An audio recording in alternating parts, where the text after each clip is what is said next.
Hello बच्चों। तो कैसे हो आप सब? आई होप आप सब बहुत अच्छे हैं, मस्त हैं एंड सब सेफ है गाइस, और अच्छे से अपनी पढ़ाई को कर रहे होंगे।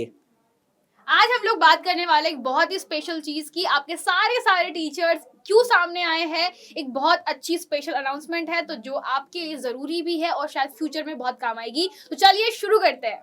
तो भाई जैसे कि आप सबको पता है कि बिहार बोर्ड के एग्जाम सबसे पहले होते हैं एंड वो स्टार्ट हो जाते हैं फरवरी से ही, और लेकिन बोर्ड से पहले भी उनकी ना एक बोर्ड परीक्षा मान लेते हैं हो जाती है, जो कि होती है बिहार बोर्ड सेंटअप। हालांकि इनके नंबर नहीं जुड़ते हैं, बट बिहार में इस परीक्षा का अपने आप में बहुत बड़ा महत्व है। इससे बच्चों को पता लग जाता है कि आखिर उसकी तैयारी कितनी होती है। तो बिहार बोर्ड सेंटअप एग्जाम जो होते हैं बच्चों के बस आने वाले हैं, ये भी हम इस वीडियो में बताएंगे कि कब होंगे। तो बिहार बोर्ड सेंटअप एग्जाम को आप बोर्ड की तरह ही दें, क्योंकि ये जो होते हैं बहुत ज्यादा ही जरूरी होते हैं बिहार बोर्ड के बच्चे के लिए। अब जरूरी क्यों होते हैं? जरूरी इसलिए है क्योंकि बच्चों आपको तैयारी का तो पता चलता ही है कि आपकी तैयारी कैसी चल रही है। साथ ही साथ मैं आपको एक बात और बता देता हूं कि अब बोर्ड की तरफ से भी ये ऑफिशियल नोटिफिकेशन आ चुका है, सूचना आ चुकी है कि जो बच्चा सेंटअप की परीक्षा नहीं देगा, सेंटअप की परीक्षा में पास नहीं होगा, वो बच्चा बोर्ड की परीक्षा नहीं दे पाएगा। तो इसलिए भी बच्चों हमें सेंटअप एग्जाम की तैयारी करनी है और ये इम्पोर्टेंट है। तो जैसा कि आपको पता है कि सेंटअप एग्जाम की डेट आ चुकी है और आपके सेंटअप एग्जाम स्टार्ट होने वाले हैं 25 नवंबर से। अब अगर आप लोग हो रहे हैं परेशान कि कैसे करनी है तैयारी, तो आपको परेशान होने की बिल्कुल भी जरूरत नहीं है, क्योंकि डाउटनेट फैमिली आपके साथ है। तो बच्चों हम 25 अक्टूबर से ही या फिर हम लोग ये कह सकते हैं पूरा 1 महीने आपकी तैयारी करवाने वाले हैं।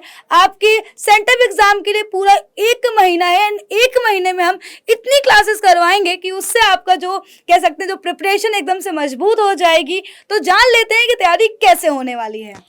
तो जैसे आपको बता दिया गया है कि आपके टीचर्स आपके सामने हैं। आज रुचि मैम आपको दिखाई पड़ रही है बिहार बोर्ड पे, क्योंकि अब से फिजिक्स रुचि मैम आपको समझाएंगी, पढ़ाएगी, डिटेल में एक्सप्लेन करेगी, जो आप लोग अब तक मुझसे पढ़ रहे थे। तो गाइज अब सबसे इंपॉर्टेंट चीज वो है टाइम टेबल।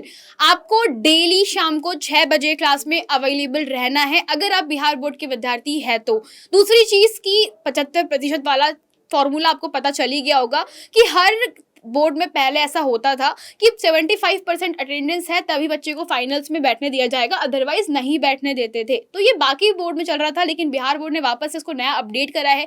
तो उसके हिसाब से आपको स्कूल भी ज्वाइन करना है एंड क्लासेस भी अटेंड करना है। आपको डेली का रेगुलर जो स्केड्यूल है वो हम लोग शेयर कर देते हैं, फटाफट से आपको बता देते हैं कि हमारा जो स्केड्यूल है वो क्या है। तो चलिए बात करते हैं आज के हमारे स्केड्यूल की। तो भाई सबसे पहली चीज जो आपको ध्यान रखना है वो ये है कि मंडे से लेकर के सैटरडे तक की आपकी क्लासेस होगी, और इस बार आपको हिंदी प्लस संस्कृत भी अवेलेबल होने वाली है, यानी जिसके लिए आपको बहुत बेतहासा इंतजार था वो आपका तुरंत ही दूर होने वाला है। तो मंडे के दिन बायोलॉजी शाम को 6 बजे, ट्यूसडे के दिन गणित पढ़ोगे आप अमित सर से ऑफकोर्स, वेडनेसडे के दिन केमिस्ट्री मुझसे, थर्सडे के दिन आप पढ़ोगे अमित पांडे सर से एसएसटी। फिर बात करते हैं फ्राइडे के दिन आप पढ़ने वाले हो physics bye Ruchi ma'am, and Saturday के दिन हिंदी या संस्कृत की कोई क्लासेस होगी। तो गाइस इस तरीके से आपको अपना टाइम टेबल सेट किया है, यानी कि आप सोचोगे 1 महीना हम लोग अगर जी भर के मन लगा के पढ़ाई करेंगे तो कहीं से कहीं तक एक भी ऐसी गुंजाइश नहीं बचेगी कि नंबर नहीं आए। और भाई कोशिश करने वालों की कहते हैं कभी हार नहीं होती है। तो हो जाइए अपने बोर्ड एग्जाम में टॉप करने के लिए तैयार, क्योंकि हम हैं आपके साथ। और इसी के साथ साथ सेंटअप एग्जाम में भी टॉप करने के लिए हो जाइए तैयार। तो और एक बिल्कुल और एक और खुशी की बात जो है वो यहाँ पर ये भी है, और कह सकते हैं कुछ बच्चों के लिए सरप्राइज भी कह सकते हैं कि अब आपको रुचि मैम यहाँ पर फिजिक्स पढ़ाने वाली हैं। तो बच्चों अब आपका जो बिहार बोर्ड में जो डर था फिजिक्स को लेकर के, ऑब्वियसली वो बिल्कुल दूर होगा एंड मैं कह सकती हूँ हर सब्जेक्ट का डर होगा, दूर होगा आपका। हम सारे टीचर्स बिल्कुल जी जान लगा देंगे आपको जो है टॉप करवाने में। तो मिलते हैं अपनी क्लासेस में। तो तब तक के लिए bye bye and Take take care। Care.